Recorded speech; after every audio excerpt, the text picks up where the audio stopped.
Timano, un album que je vous recommande d'avoir absolument si vous ne l'avez pas encore à la maison. Très très beau souvenir. Et si vous aimez le rétro compas, rendez-vous le dimanche sur la radio entre 14h et 20h pour 5 heures de rétro compas non-stop. 10h, 3 minutes, vous êtes sur Sud-Est Radio. Le son des Antilles. Radio Sud-Est 89.3. Radio Sud-Est. Radio Sud-Est.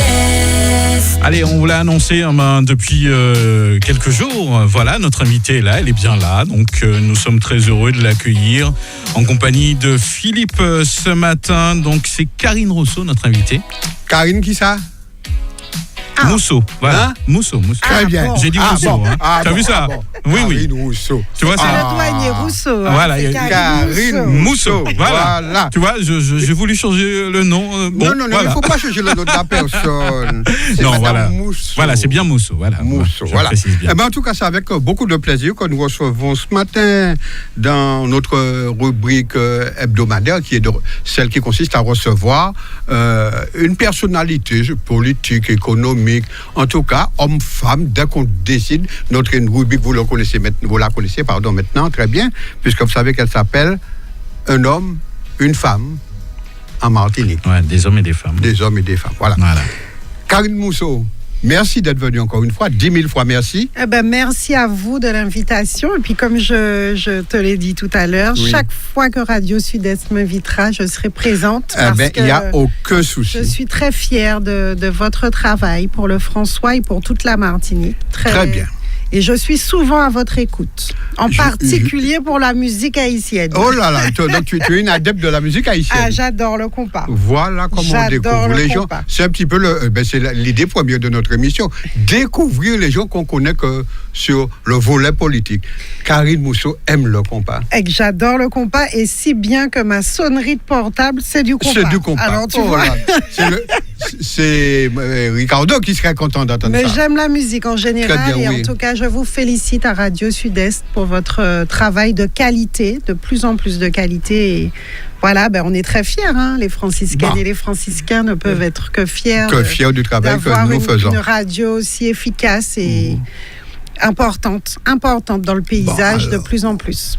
Alors, moi, je ne sais même pas quoi dire, puisque j'ai le nez qui est prêt à rejoindre mes yeux et ma bouche. Mais bon, Mario, on accepte les compliments. les Bien compliments, sûr, n'est-ce pas? C'est un encouragement à continuer. À continuer. Voilà. Il vaut mieux entendre ça que le contraire. En tout cas, c'est très bien. C'est avec le cœur. Et puis, j'en profite d'ailleurs pour saluer mon ami d'enfance, Claudie Lagier, qui est un ami d'enfance. Nous avons...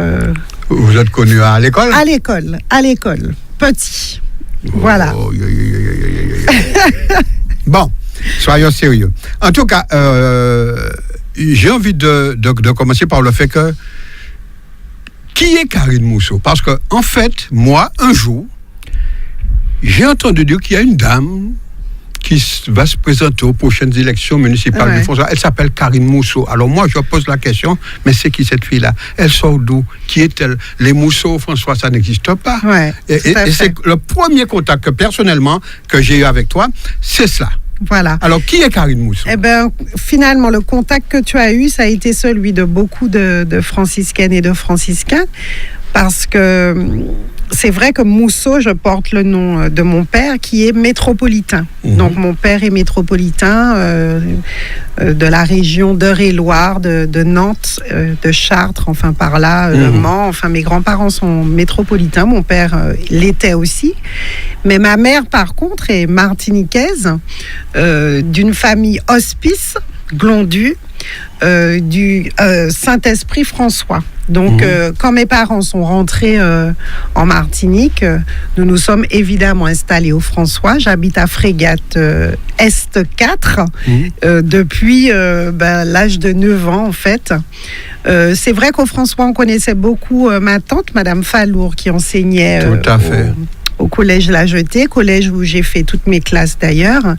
Donc, c'est vrai que je suis finalement je dirais un bébé franciscain parce que de toute façon, quand nous étions, même avec ma sœur Virginie en métropole, nous passions toutes nos vacances chez ma tante justement à Frégate.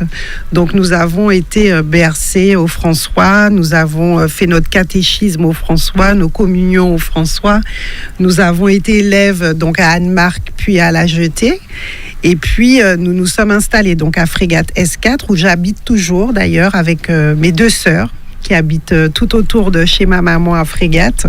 Et nous avons construit donc à Frégate. Et je suis évidemment très attachée à ma commune. C'est vrai que c'est une commune que j'aime. J'aime les franciscaines, j'aime les franciscains. Puis, comme je vous le disais en début d'émission, finalement, c'est mon enfance, c'est mon adolescence et j'ai beaucoup d'amis au François et beaucoup d'attaches. Et puis, en plus, j'ai cette chance d'enseigner au lycée La Jetée. Oui, tout à fait. Donc, quand je suis revenue, moi, en Martinique, après avoir enseigné 8 ans en métropole, j'ai été nommée au lycée Trinité, mais chaque année, je demandais le François. Donc, j'attendais le départ à la retraite d'un collègue que j'aime beaucoup et que je salue, qui s'appelle Monsieur Voustad. Et quand il est parti à la retraite, puisque j'enseigne les sciences économiques et sociales, j'ai pu prendre son poste.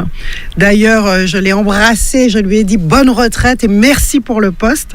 Et c'est vrai que jusqu'à aujourd'hui, j'enseigne au lycée La Jetée, malgré mes occupations politiques. J'y tiens parce que voilà, ce contact avec ma commune, pour moi, c'est important. Très bien. Donc voilà, en gros, qui est Karine Mousseau et qu'est-ce qui m'attache. Alors c'est vrai que le nom Mousseau, les gens se disent d'où elle sort. Alors hormis mes amis d'enfance qui savaient un petit peu qui j'étais, Tout à fait. je pense que les franciscaines et les franciscains ont dû apprendre à me connaître et puis mettre un visage sur le nom parce qu'ils me voyaient forcément à Carrefour, dans les rues, un peu partout. Et puis ils se sont dit, ah mais c'est elle effectivement, Antima Maïma Wepiti. C'est ça. Et puis donc voilà comment je suis arrivée un petit peu dans la vie politique comme ça. Quoi. De la commune du François. Mais avant voilà. ça, on va continuer. Donc tu enseignes au lycée du François. Oui. Donc tu l'as dit, tu es une authentique franciscaine de mon point de vue. Oui. Pour moi, oui. Si tu as fait tes classes, ma petite sœur est née au François en fait, parce que j'ai une petite sœur qui a 15 ans de moins que moi et donc qui est née par contre en Martinique et qui enseigne d'ailleurs à Anne-Marc aussi au François. Très bien, voilà. très bien. Alors on continue notre prospection. Karine Mousseau est mariée, vit en concubinage et célibataire, a des enfants? Alors, j'ai été mariée, divorcée. J'ai un fils de cette union qui a aujourd'hui 18 ans et demi, qui a donc fait toutes ses classes d'ailleurs au François, la maternelle à Dostali, ensuite Anne-Marc, le collège La Jetée, puis le lycée du François où il a eu un bac S l'année dernière. Et cette année, il est en première année de médecine, donc avec moi toujours. Donc je vis avec mon fils, voilà. Et puis j'ai une vie amoureuse comblée puisque je suis en couple, mais chacun chez soi. Absolument, voilà. J'ai bien compris. Voilà. Alors voilà, effectivement, avec toutes les voilà, donc j'ai tout un ce que fils, tu as à faire, oui. Et puis je suis aussi très entourée parce que mes sœurs ont chacune 2 enfants. Donc j'ai 3 nièces et un neveu qui vivent aussi au François, donc autour de moi. Donc c'est vrai que on est très souvent ensemble et voilà, on a une famille vraiment unie. Mon fils, j'ai la chance d'avoir un garçon sérieux, qui sait ce qu'il veut, et puis voilà, un vrai franciscain. Qui ne te crée pas de problème particulier, donc ça aide. Et puis je suis assez fière de notre jeunesse franciscaine, parce que c'est vrai que je les ai au lycée. Je les vois évoluer, ils partent faire leurs études, ils reviennent, je ne perds pas le contact avec eux et sincèrement, nous avons des jeunes qui valent la peine de se battre pour le pays parce que ils ont des lumières plein les yeux, ils ont envie de faire des choses, ils voient l'avenir. Voilà, il faut qu'on travaille pour eux parce qu'il faut qu'ils reviennent surtout travailler en Martinique et c'est ça... l'objectif, en fait, de mon investissement en politique. Alors, justement, Karine, qu'est-ce qui fait qu'un jour, une jeune femme qui a son métier, qui a donc son enfant, qui vit sa petite vie tranquille, décide de se lancer en politique, d'abord dans cette commune du François? Alors, disons que J'ai baigné dans l'univers politique très jeune parce que du côté de mon père, mes grands-parents étaient très investis en politique. Ma grand-mère a été conseillère municipale toute sa vie dans son petit village et j'entendais beaucoup parler de politique dès très jeune. Hein. Et très vite, je me suis engagée. Moi, je suis à droite, hein, donc je me suis engagée d'abord auprès de Sarkozy dans la campagne de 2007, ensuite 2012. Ensuite, petit à petit, vous prenez des responsabilités. J'ai été la directrice de campagne de Fred Thirault lorsqu'il s'est présenté aux législatives. Donc, petit à petit, en fin de compte, vous vous rendez compte que vous pouvez jouer un rôle pour votre société, faire avancer les choses. Et puis, c'est une passion aussi de se donner aux autres. Pour moi, la politique, c'est un peu comme un investissement dans une association. C'est donner du temps pour que... Donner de soi. Voilà, donner de soi pour que la société avance avec des convictions. Oui, moi, j'ai des convictions de droite. Je pense vraiment qu'il faut que les entreprises se développent, faut que chacun ait un travail. J'ai des convictions de droite, mais surtout, ce qui m'intéresse, c'est qu'on avance, que la Martinique se dynamise, se développe. Je vois qu'on a un énorme potentiel. Et donc, je me suis très vite investie. Mon fils étant assez jeune, je ne pouvais pas vraiment prendre de grosses responsabilités. Mais une fois qu'il a été plus autonome, je me suis dit, pourquoi pas se lancer. Et puis, est arrivée effectivement la campagne de 2014 où nous avons décidé de monter une équipe. Et puis se pose le problème de quel candidat. Donc là, vous savez, c'est difficile hein, de trouver des motivations parce que c'est pas facile de se présenter à une élection. Et d'ailleurs, je salue toujours tous les candidats parce que c'est un investissement compliqué, difficile. Une campagne, c'est jamais facile. Et puis, finalement, je me suis dit, tout le monde me disait, Karine, vas-y, pourquoi pas toi? Et puis, c'est comme ça que je me suis dit, allez, on se lance. Et on se lance et on y prend goût. Belle campagne. Et on y prend goût. Et on se rend compte que finalement, on essaie de faire passer son message. On a des objectifs, on a des projets. On essaie de faire passer son message. On se rend compte que le message est reçu par les gens, que les gens vous écoutent. Vous vous dites pourquoi pas. Vous avez une équipe, vous avez des gens qui veulent être avec vous, qui veulent amener leur petite pierre à l'édifice. Je me souviens quand on a fait le programme pour le François, on était un petit groupe d'une dizaine. Et je me disais, mais c'est incroyable tout ce que les gens peuvent avoir comme projet dans la tête. Et puis, on essayait de tout écrire. Et c'est vrai c'était notre première campagne. On était un peu novices, mais on a fait une belle campagne. Et je crois surtout qu'on a fait une campagne du cœur. Et c'est ça qui est important pour moi en politique. C'est le cœur qu'on met à l'ouvrage, finalement. Je pense que pour faire de la politique, il faut vraiment aimer les autres, aimer les gens, aimer son pays, aimer sa commune, s'il s'agit de la commune, et voir loin aussi, avoir de l'ambition. Donc voilà comment je me retrouve finalement en tête de liste. Tête de liste. Et puis on a fait un score honorable. Ma foi, fort honorable, oui, je me rappelle. Parce que les franciscains nous découvraient l'équipe François Doubout. On a eu 2 sièges au conseil municipal et aujourd'hui je siège au conseil municipal. Je suis très fière d'ailleurs, et ce que j'essaie d'apporter au conseil municipal, c'est un apport constructif, toujours constructif. Je suis pas une opposante systématique, absolument pas.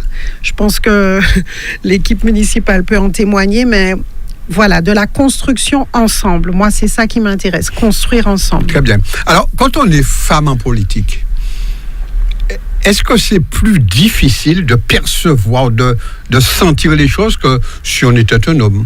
J'espère que tu as bien compris ma question. Bien C'est-à-dire, sûr. est-ce que le fait d'être une femme donne une façon particulière de percevoir là où peut-être un homme ne va pas percevoir un problème?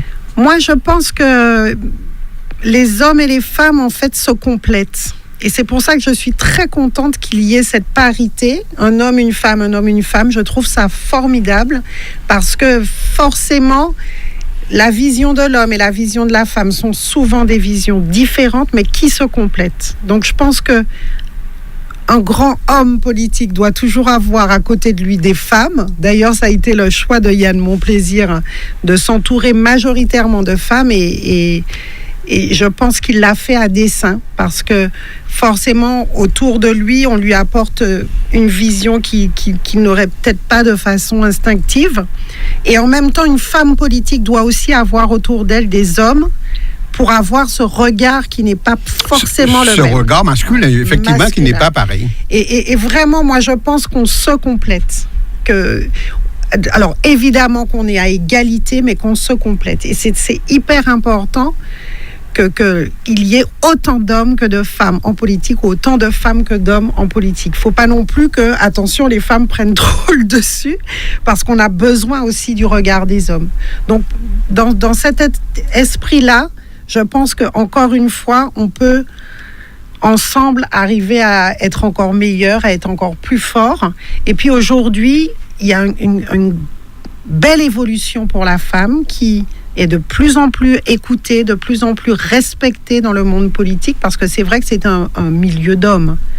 Et cette loi sur la parité, elle a voilà, tout ce qui va avec. Exactement. Cette loi sur la parité, elle a permis aux femmes d'émerger. Et finalement, je pense qu'on se rend compte, que ce soit au niveau national, au niveau international, que de plus en plus les femmes, quand elles ont le pouvoir, finalement, c'est aussi bien. Et effectivement, ce regard différent qu'elles peuvent porter sur certains sujets amène un plus. Mais attention, on a aussi besoin des hommes. Parce que ces deux regards-là, encore une fois, se complètent. C'est bon de l'entendre, parce que quelquefois, on a tellement l'impression... D'ailleurs, nous, les hommes, quand nous parlons en privé, on dit les femmes veulent prendre le pouvoir, il faut que nous fassions attention. Et si les hommes se mettent à se méfier des femmes, les femmes se méfiant des hommes... Je pense que notre société n'ira pas bien loin. Moi aussi, je pense qu'il faut jamais, à aucun moment, que l'un veuille prendre le dessus sur l'autre. Je pense qu'il faut qu'on se respecte chacun respecte l'autre avec son regard différent. Et puis finalement, la politique, c'est l'écoute. L'écoute d'abord des citoyennes et des citoyens. C'est ça la politique. Pour moi, un homme ou une femme politique efficace, c'est quelqu'un qui sait écouter. Écouter les gens, le retour du terrain, écouter son groupe, écouter l'opposition aussi, qui peut apporter des choses constructives. Donc, cette capacité d'écoute fait, à mon avis, une grande femme ou un grand homme politique. Alors, comme toi, justement, qui était, je reviens à mon terme, la dame qui était chez elle, avait son métier, qui est rentrée en politique, sur le François, qui aujourd'hui rayonne sur l'ensemble de la Martinique de par ta mission à la CTM. Est-ce qu'on a le temps de voir justement ce que j'appelle le peuple, les gens qu'on doit écouter, qu'on doit entendre, qui crient, qui parlent? Est-ce qu'on a le temps de les entendre, Karine? Mon Dieu, c'est une vraie question. Et pour tout te dire, c'est une question qui me préoccupe beaucoup. Parce que c'est vrai que souvent, alors déjà quand j'ai été élue à la collectivité territoriale, donc auprès d'Yann Monplaisir, et qu'en plus on m'a confié le poste de présidente du comité du tourisme, j'ai eu un travail énorme. Parce que, comme vous l'avez bien compris, je continue d'enseigner au François aussi, et je ne veux jamais négliger ni mes élèves ni mon travail. J'ai aussi, donc j'avais mon fils à cette époque qui passait le bac, etc. Donc, plus tout ce travail qui arrive où il faut vraiment apprendre très vite, être efficace, etc. Et c'est vrai que dans ces cas-là, on a tendance à lâcher le terrain, tout simplement parce qu'on n'a pas le temps d'être sur le terrain. Et souvent, quand tous les jours, je suis au François, je travaille au François, je fais tout au François, je vais chez le coiffeur au François, les gens me disent « Madame Mousseau, mais on vous voit plus, etc. etc. » Et ça me fait mal. Et je pense que nous, les politiques, justement, souvent, on est happés par toutes ces missions, ce travail, finalement, parce qu'on a un travail énorme. On a tendance à ne pas retourner sur le terrain, à ne pas aller sur le terrain. Or, c'est le terrain qui nous nourrit. C'est du terrain qu'on sort des idées, qu'on sort des souffrances, qu'on rencontre des gens intéressants. On rencontre des gens intéressants. Et aujourd'hui, justement, je le dis tout le temps à mon équipe, je leur dis, il faut qu'on retourne sur le terrain. Alors, avec l'équipe Bas Pays en Chance, depuis le mois de janvier, nous avons décidé de faire toutes les communes de la Martinique, une fois par mois, de faire une réunion dans les communes, justement, pour avoir ces retours du terrain. Et je dirais les retours du terrain, les préoccupations des gens sur le terrain, et puis les retours de notre action aussi, les critiques. Ça, c'est important d'entendre ce que les gens qui vous ont mis là, qui ont voté pour vous, leur retour. Ah ben non, Madame Mousseau, là, j'étais pas contente quand vous avez dit ça, pour telle et telle raison. Et c'est vrai que ce retour que nous faisons aujourd'hui sur le terrain, il était indispensable, même si pendant 2 ans, on a été la tête dans le guidon, dans les dossiers, etc. Aujourd'hui, on veut retourner sur le terrain, on le fait. Et je l'ai dit aussi à mon équipe François Doubout, il faut que toutes les semaines, on puisse aller dans un quartier, voir les gens, et nous allons le faire. Et au moment où nous parlons, donc justement, que dit le terrain ?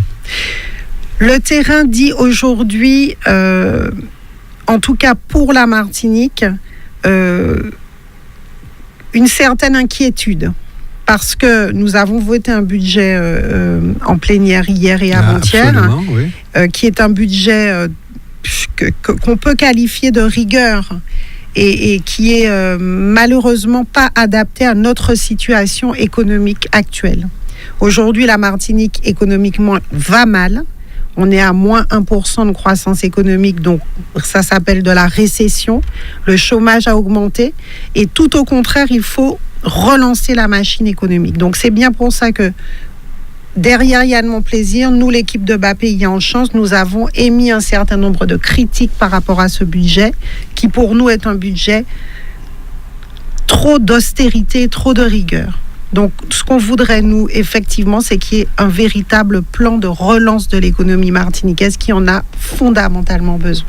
Alors, j'ai entendu justement une de vos collègues de Bas Pays en Chance dire, je ne sais plus laquelle. Diane Montrose, je pense, qui est intervenue qui a dit, oui, mais nous attendrons les décisions modificatives pour requinquer ce budget parce qu'il n'est pas bon. Voilà. Alors, Yann Monplaisir, lorsqu'il est intervenu, donc, ainsi que Diane Montrose d'ailleurs, sont intervenus tous les deux, moi aussi, pour dire que notre économie est en panne et qu'un tel budget ne ferait que continuer de la freiner et voire la tuer, parce que on peut se dire qu'un budget de rigueur permettrait de remettre les comptes de la collectivité à flot, oui, mais dans 3 ans, que sera devenue notre économie ?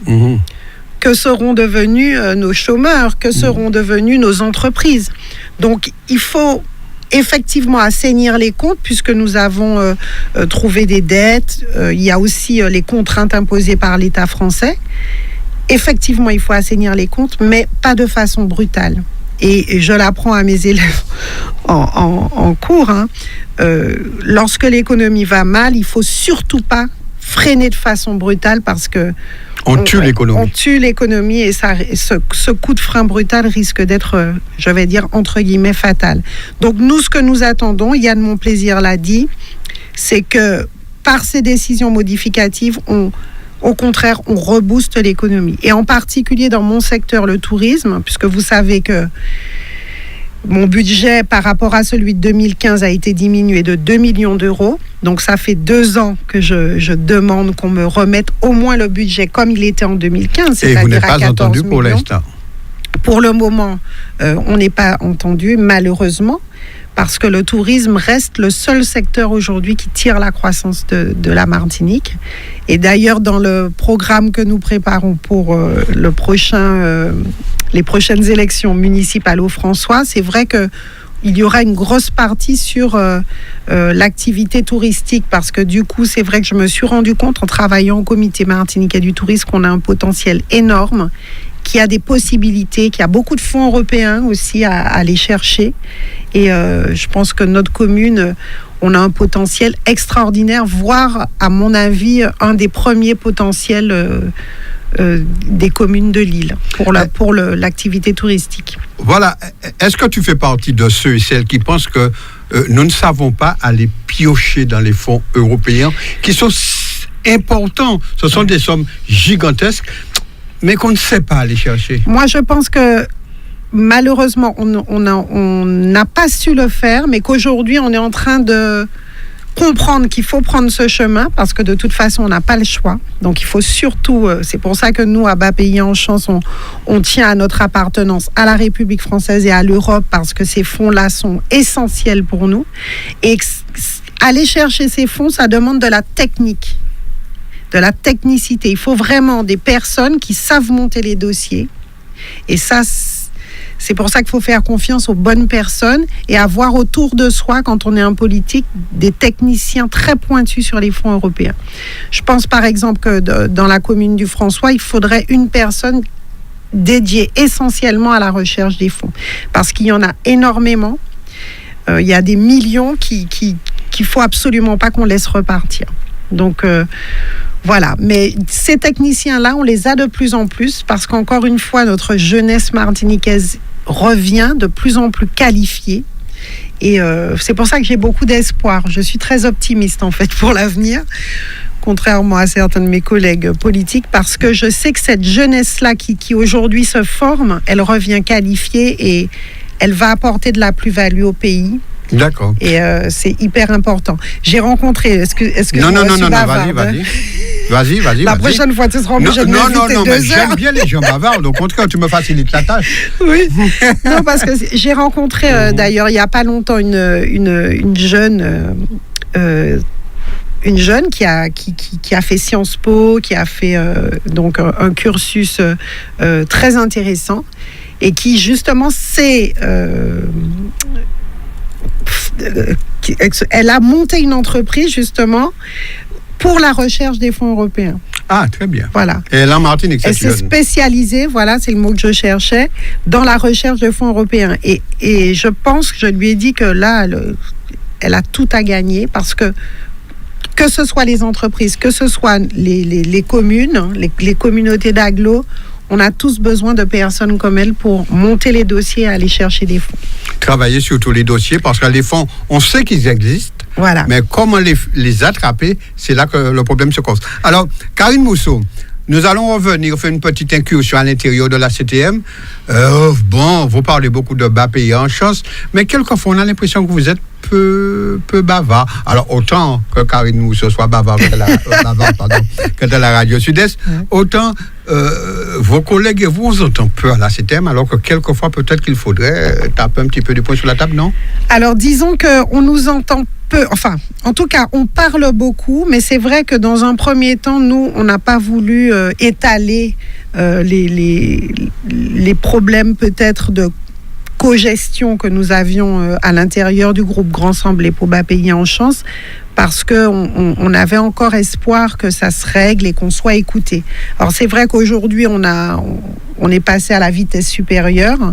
Je pense que moi, dans la plénière d'avant, j'avais fait une intervention concernant mon budget parce qu'il faut que les Martiniquais le sachent. Et encore cette fois-là, nous avons voté le budget par solidarité, comme l'a bien précisé Yann Monplaisir, mais nous avons bien marqué notre différence. Et surtout, ce que nous regrettons, c'est le manque d'espace de communication, en fait. C'est-à-dire qu'on a vraiment l'impression que aujourd'hui l'exécutif le président en tout cas de l'exécutif prend ses décisions, mais n'est pas à notre écoute. Et vraiment, je pense que de plus en plus, nous ferons entendre cette fois.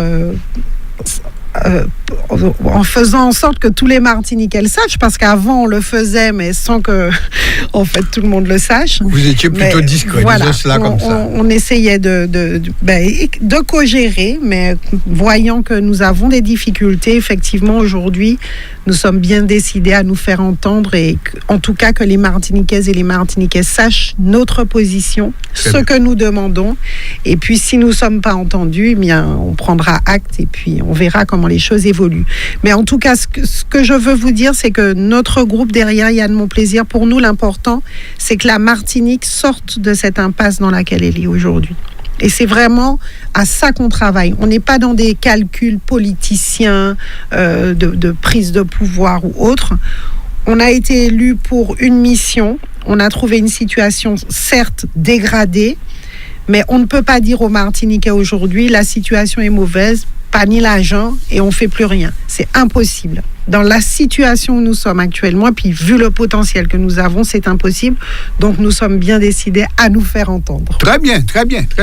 Alors, j'ai entendu, et là nous allons toujours rester avec votre groupe politique, hein, j'ai entendu le responsable de la droite en Martinique, le maire du Saint-Esprit, M. Thiraud, dire il faudra clarifier vos positions. Voilà. Alors, pourquoi vous n'êtes pas clair dans vos positions dans la CTM? Qu'est-ce qui se passe? Écoutez, c'est assez compliqué parce qu'en fait, Fred Thiraud, aujourd'hui, donc maire du Saint-Esprit, est président d'un parti national, les Républicains.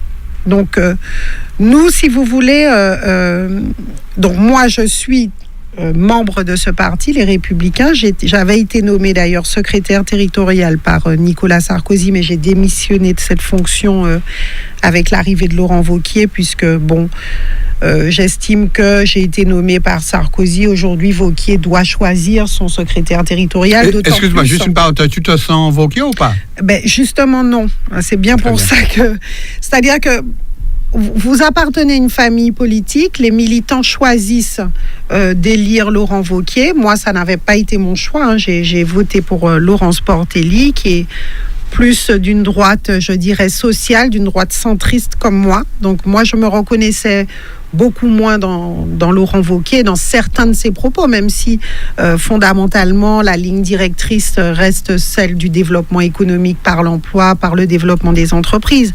Mais Wauquiez a fait un virage très à droite qui ne correspond pas à mes idées. Moi, je suis d'une droite humaniste, d'une droite sociale.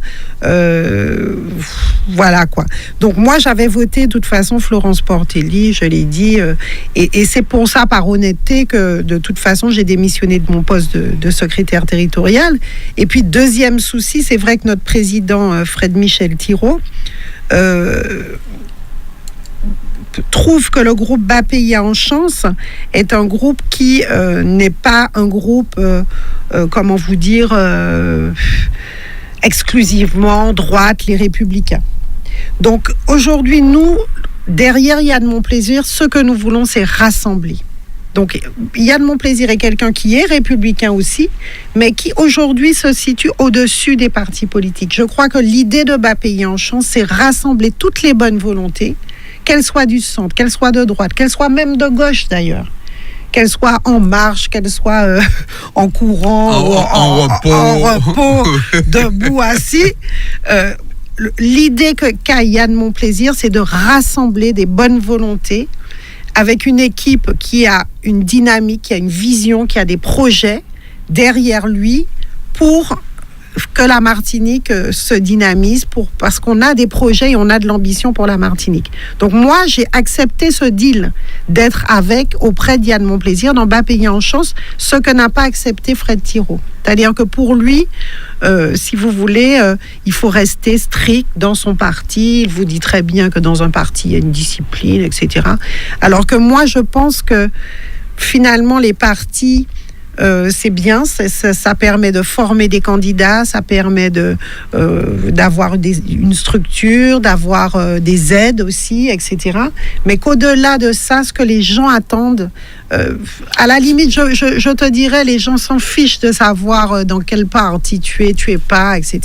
Ce qui est important pour eux, c'est l'efficacité. L'efficacité pour eux, pour leur quotidien. C'est pour ça que moi, je suis à fond dans cette dynamique derrière Yann Monplaisir et dans le groupe Bas Pays en Chance, parce que je pense que c'est une dynamique dont a besoin la Martinique aujourd'hui. Sortir des idéologies, des partis, de toutes ces grandes idées. Ce dont les gens ont besoin, c'est des choses pragmatiques. C'est que leur quotidien évolue. Alors, c'est pour ça qu'avec Fred Michel Thiraud, nous avons cette cette opposition dans nos points de vue, puisque lui veut rester strictement dans son parti politique, etc. Et moi, non, et d'autant plus que c'est un parti national. Or, moi, je suis encore aux Républicains parce que c'est ma famille politique, parce que il y a une vision qui est la mienne, mais cela ne m'empêche pas de savoir que ce dont les gens ont besoin, c'est du pragmatique. Oui, mais c'est leur quotidien. À un moment donné, il faudra bien faire un choix. Il va bien falloir tirer les marrons du feu. Alors, Voilà. Michel Thirault, les Républicains. Bon, je ne parle pas de ta présence dans Bapé en Oui. parce que c'est un groupe factuel, je dirais, pour une gestion ponctuelle. C'est un mouvement. D'accord. C'est un groupe qui propose une vision. Voilà. Qui propose une vision. Alors, s'il faut faire un choix, alors à ce moment-là, je le ferai. Mais aujourd'hui, comme je le dis aux militants républicains qui m'écrivent, qui m'appellent, etc., me dire « Madame Mousseau, qu'est-ce qui se passe? Ou Karine, ça qu'a fait là, moi pas qu'à comprendre rien. » Je leur dis « Rien n'empêche d'être républicain et de suivre Bapéien en chance.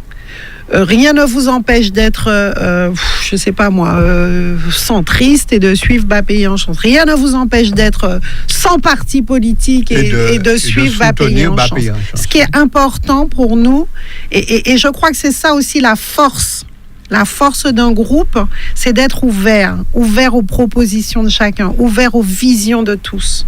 Et c'est pour ça que... Et puis... un groupe a besoin d'un leader et je crois que Yann Monplaisir aujourd'hui est quelqu'un qui a prouvé qu'il a une vision et qu'il a de l'ambition pour la Martinique. Voilà. Alors, on va passer à un volet, je suis sûr que sur lequel tu seras très à l'aise, puisque tous les curseurs sont ouverts, mais alors j'ai des questions à te poser là-dessus. Le tourisme. Oui. Le tourisme. Tout le monde dit bravo, le tourisme. Tout va bien. Alors, est-ce que tout va vraiment bien ou bien est-ce que nous profitons d'une part, parce que je vois la chose en deux phases. D'une part, parce qu'il y a eu avant toi donc cette dame, comment elle s'appelle? Madame Roy-Camille qui avait commencé un certain travail et que tu as poursuivi. Ou bien est-ce qu'on peut dire qu'il n'y a eu rien de fait pour être de mauvaise foi et que c'est simplement les ouragans qui ont fait bénéficier la Martinique de cela? Alors, ta réponse, je la connais, mais c'était pour te taquiner de ces deux possibilités. Non, mais en fait, le tourisme aujourd'hui, disons que nous avons fait une très bonne année 2017. C'est vrai que l'année 2017 est la meilleure année historiquement depuis qu'on compte le nombre de touristes en Martinique. Donc, on a dépassé 1 040 000 touristes. En deuxième, il y a l'année... Alors en deuxième, je veux pas me tromper pour ne pas vous dire de bêtises, c'est l'année donc juste avant 1999, je crois, où nous avions dépassé aussi 1 million de touristes, mais historiquement, l'année 2017 est la meilleure année du tourisme en Martinique. Alors, pourquoi? C'est plusieurs éléments à la fois. Plusieurs éléments. En ce qui concerne le travail de mon prédécesseur, ma prédécesseur. Ou de ma prédécesseur, mais il n'y a pas de problème. Parce que ma prédécesseur, je dis, c'est même la nom, c'est femme, c'est nom. Alors. Effectivement, l'équipe donc, qui était en place avant moi a beaucoup travaillé sur la croisière. Et cette part du tourisme représente aujourd'hui une très grande part de nos touristes, puisque le nombre de croisiéristes aujourd'hui, c'est en gros de 400 000 à 600 000. Donc aujourd'hui, nous en avons eu 600 000 cette année à peu près. Mais en gros, voilà, on va dire qu'en moyenne, il y a 500 000 croisiéristes qui descendent chaque année en Martinique. Et ce travail-là, elle a fait un travail... très important sur la croisière, puisque le nombre de croisiéristes s'est remis à augmenter. Donc, qu'est-ce qu'il faut faire pour travailler la croisière? C'est le contact avec les compagnies de croisière et puis améliorer notre accueil. Donc, au fur et à mesure, donc ce travail, évidemment, nous le poursuivons parce qu'on pense que, et d'ailleurs il y a une dernière étude qui est sortie qui montre bien que ces croisiéristes-là boostent l'économie et qu'on peut faire encore mieux parce que le but c'est de les faire dépenser plus quand ils descendent et puis surtout qu'ils reviennent en séjour. C'est-à-dire qu'ils se disent en quelques heures, voilà, c'est bien. C'est super, c'est une île française, on est en sécurité, bon enfin bref, donc on travaille vraiment sur cet accueil du croisiériste pour qu'il ait une expérience exceptionnelle. Et de toute façon, les compagnies de croisière ne restent qu'en se basant sur des taux de satisfaction. Donc, à la fin de la saison, vous allez les voir. Donc, moi, en général, je pars les voir au mois d'août et ils vous sortent les taux et ils vous disent, voilà, là vous êtes bon, là, vous êtes moins bon, etc., etc. Donc, sur le taux de satisfaction, vous avez tout. Vous avez la sécurité, l'accueil, le fait qu'on parle ou pas la langue, etc. Donc, ce travail-là, nous l'avons poursuivi. Irma et Maria nous ont fait gagner, entre guillemets, parce que bon, c'est le malheur des uns, nous ont fait gagner 14% de croisiéristes en plus.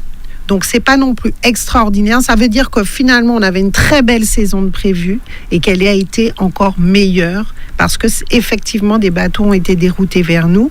Donc, ce qu'on a essayé de faire, c'est les accueillir le mieux possible, surtout pour que les bateaux ne partent pas de la zone Caraïbe. Parce que là, ça aurait été une catastrophe, non seulement pour nos îles mais pour sœurs, tout le monde. mais pour tout le monde. Donc, il fallait, de toute façon, on n'avait pas le choix. Et je salue d'ailleurs l'excellent travail du Grand Port de Martinique, dirigé par Monsieur Villageois, qui est vraiment quelqu'un d'exceptionnel. Ils ont fait un travail exceptionnel. Donc, il y a ça. Ensuite, c'est vrai que touristiquement, nous bénéficions d'une conjoncture qui est favorable. Puisque, à cause des attentats, à cause de cette ambiance d'insécurité, notamment en Afrique du Nord, dans les pays d'Afrique du Nord, il y a beaucoup de gens qui ne vont plus en Tunisie, qui ne vont plus en Égypte, qui ne vont plus dans tous ces pays où ils allaient, par exemple, faire de la plongée, en Égypte notamment, et qui viennent donc vers les Antilles françaises. Et ça, on en bénéficie de façon conjoncturelle, donc c'est formidable. Après, évidemment, il y a le travail de tous les acteurs économiques de la Martinique. Je veux parler, donc, nous travaillons au comité Martinique et du tourisme avec notamment le Grand Port et l'aéroport qui fait aussi un travail extraordinaire, sachant que nous aurons en plus un très bel et nouvel aéroport qui, normalement, les travaux devraient commencer là en 2018. Donc, disons que quand on se déplace avec le comité Martinique et du tourisme, j'appelle souvent ça la team Martinique. Je suis toujours avec le port, l'aéroport et puis le comité du tourisme. Maintenant, nous, notre travail au comité du tourisme, il est un travail de fond parce qu'il faut vendre la destination à l'extérieur, donc faire de la promotion. C'est pour ça que nous avons fait un film, et je l'ai dit et redit dans les médias, parce que ça faisait plus de 5 ans que nous n'avions pas un film destination. Or, vous le voyez à la télé, vous voyez film de la Guadeloupe, de la Réunion, ils font de très grosses campagnes de publicité, notamment sur la France métropolitaine. Tout à fait. Vous arrivez à Paris, vous voyez des écrans, des affiches géantes avec la Réunion, avec... Et pourquoi pas nous ? Alors nous, c'est une question de moyens. Il faut savoir que ça coûte très très cher. Donc c'est pour ça que je me bats, je le dis à tous ceux qui m'écoutent, moi pas qu'à mollir les combattants. Nous aurons notre campagne sur les chaînes nationales. Parce que ça fait 5 ans qu'on n'a pas vu la Martinique sur TF1, France 2, France 3, etc. Un petit film qui passe de 25 secondes. Mais je les vois. Alors, on voit la Guadeloupe, on voit nos concurrents. Donc, ce qu'il faut savoir, c'est qu'une campagne comme ça, 3 semaines, ça vous coûte 700 000, 800 000 euros. Ah, c'est du bêtise. Donc, en gros, en gros, il vous faut aller sortir 1 million d'euros pour faire une belle campagne. Mais comme je l'explique à l'exécutif, on ne peut pas se permettre de ne pas le faire vu la concurrence. Parce que pour surfer sur cette vague finalement de touristes qui arrivent et qui viennent chez nous, il faut qu'on se batte avec nos concurrents. C'est-à-dire nous qui faisons un bel travail, oui, touristes Cavigny, etc. Mais ils peuvent dépenser encore plus. On peut en avoir plus, ça c'est sûr, et ils peuvent dépenser plus. Alors, un des problèmes très importants du tourisme, c'est l'hôtellerie.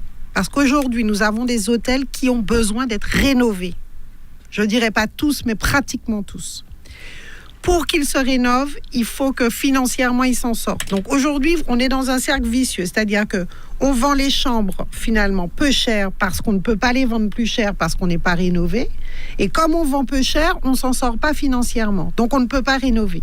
Donc nous, ce qu'on demande derrière Yann Monplaisir, donc on a déjà vu Premier ministre, secrétaire d'État, etc. Et nous ne lâchons pas ce lobbying, c'est qu'on puisse donner un coup de pouce aux hôtels martiniquais pour simplement qu'ils puissent rénover, augmenter leur prix et retomber dans un cercle vertueux qui serait celui de faire des bénéfices, parce que de toute façon, si certains n'investissent pas dans l'hôtellerie dans notre pays, c'est bien qu'on ne gagne pas d'argent dans l'hôtellerie.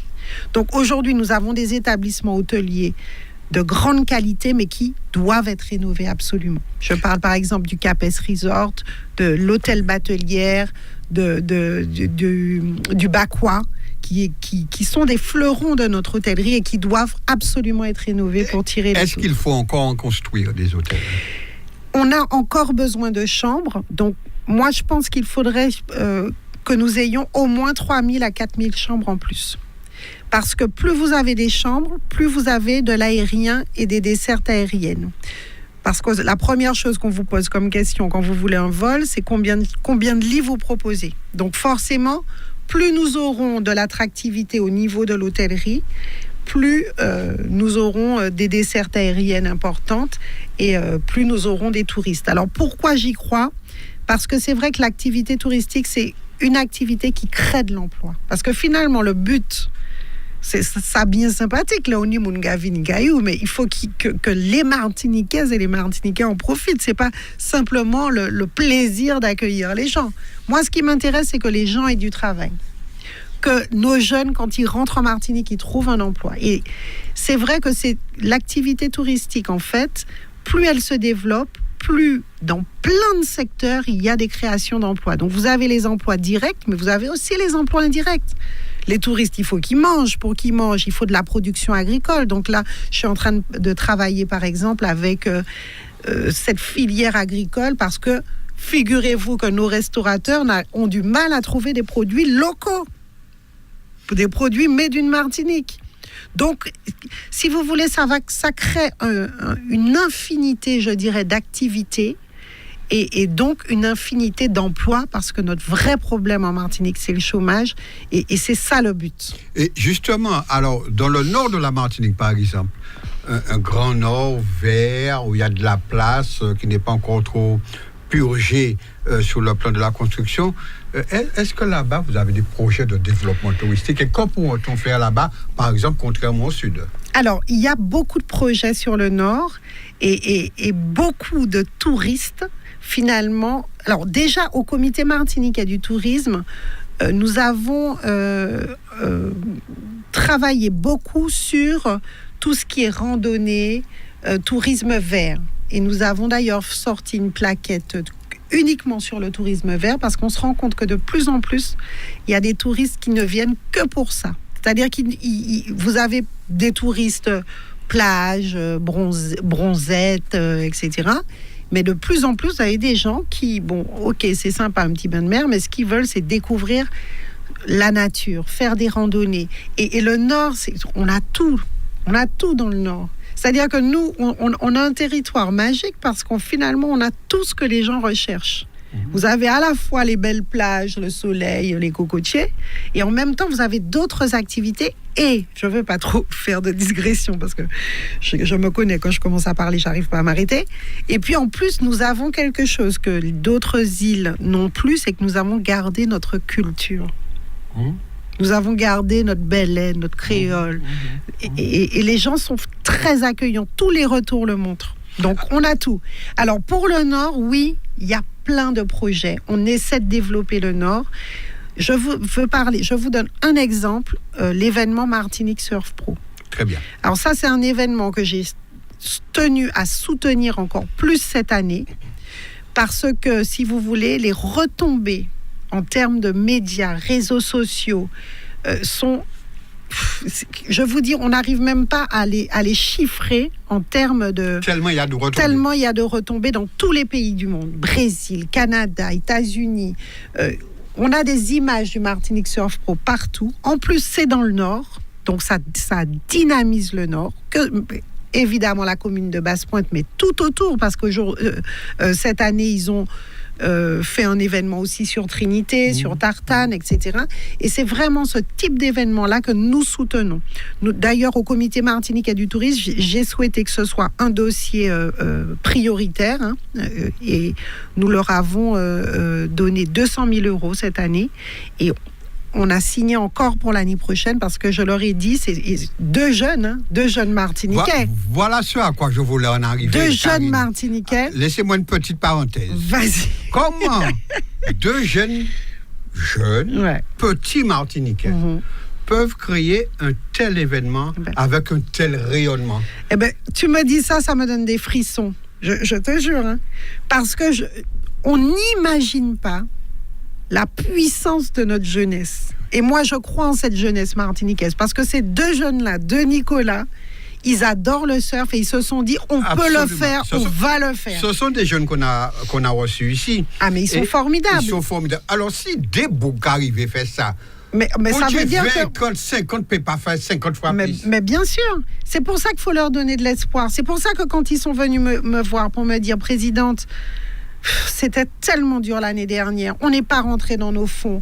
La CTM nous dit qu'ils vont pas nous... Je leur ai dit, écoutez, dossier prioritaire, vous ne pouvez pas lâcher.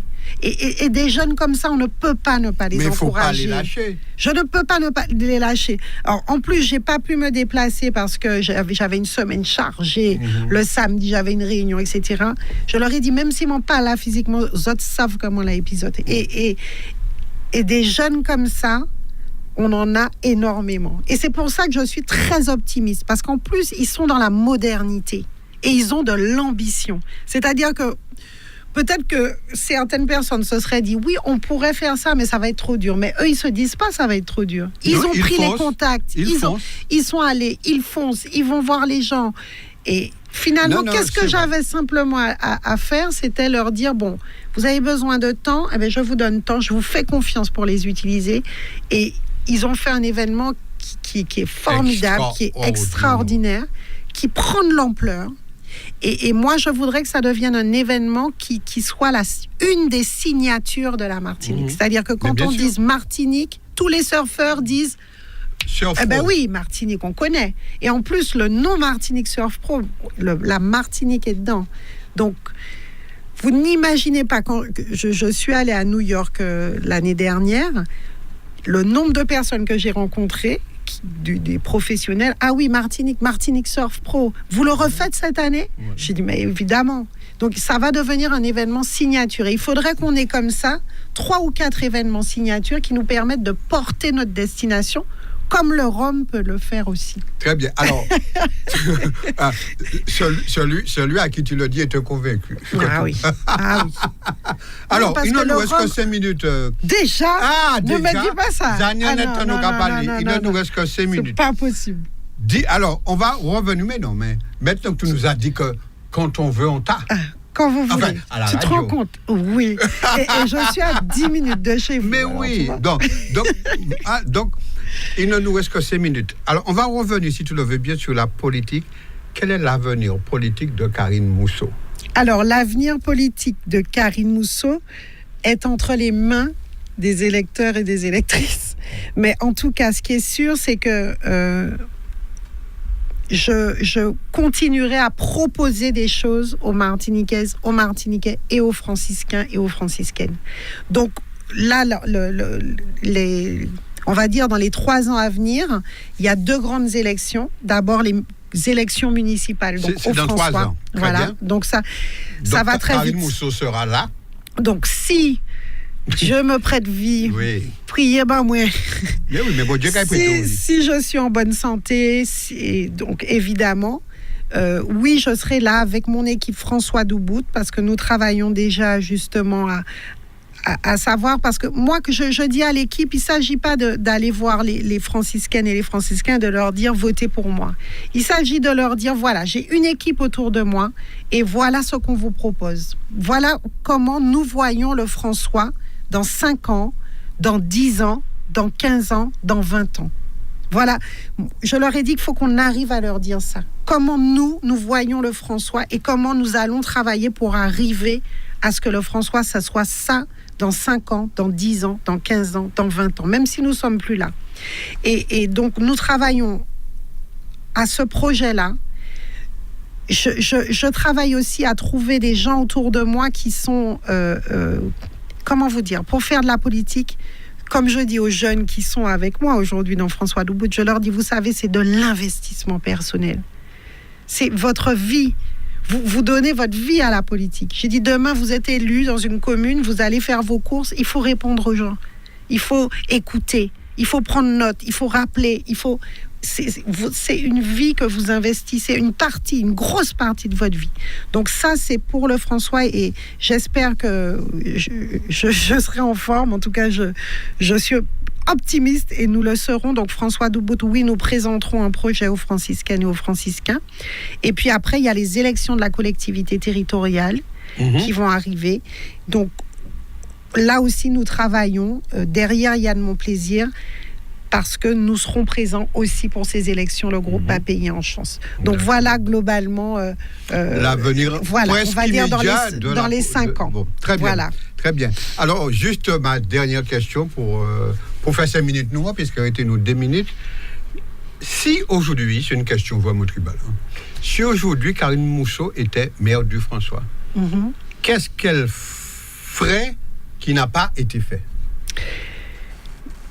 Je sais que ma question est compliquée. Alors, non, c'est pas compliqué. Ce que je voudrais fondamentalement, sans rentrer dans les détails de projets, de routes, ce que je voudrais, c'est que le François soit parmi les 4 premières communes de la Martinique. Pas en termes d'habitants, mais en termes de création de richesse, en termes d'animation du territoire, en termes de notoriété, en termes de rayonnement. Et je pense qu'on a tout le potentiel. Donc, derrière cette idée-là, comme je disais à mon petit groupe il n'y a pas longtemps, derrière cette idée-là que nous voulons porter le François, j'ai beaucoup d'ambition pour la commune. Je pense que nous pouvons être parmi les 4 premières communes de la Martinique. Quand des gens parlent de la Martinique, ils disent tout de suite, il y a Fort-de-France, il y a le François. Et nous avons le potentiel pour le faire. Les atouts, nous les avons. On a tous les atouts. On a aussi et surtout les franciscaines et les franciscains qui sont, quand je vois la jeunesse que je vois dans mes classes chaque année, j'ai 150 élèves et ça commence à faire des années et des années. Et je sais qu'on a ce potentiel. Donc, si tu veux, en termes d'ambition, voilà mon ambition. Après, comme je leur ai dit, ça se concrétise dans des projets en restant dans ce qui est possible, dans une programmation sur 10 ans. Parce qu'on ne peut pas tout faire en 2 ans, 3 ans. Dans une programmation, voilà, sur 10 ans, sur 15 ans, voilà où on veut amener la commune. Et on a un potentiel extraordinaire, et je le redis, en particulier au niveau de l'activité touristique, pour donner du travail aux franciscaines et aux franciscains. Voilà, je crois que c'est sur ces bons et beaux mots, Karine, que nous allons mettre un terme à notre entretien. Et puis, à bientôt. Bois pour nous aller. Vive Radio Sud-Est. Allez, bonne journée à tous. Bye bye. Le son des Antilles.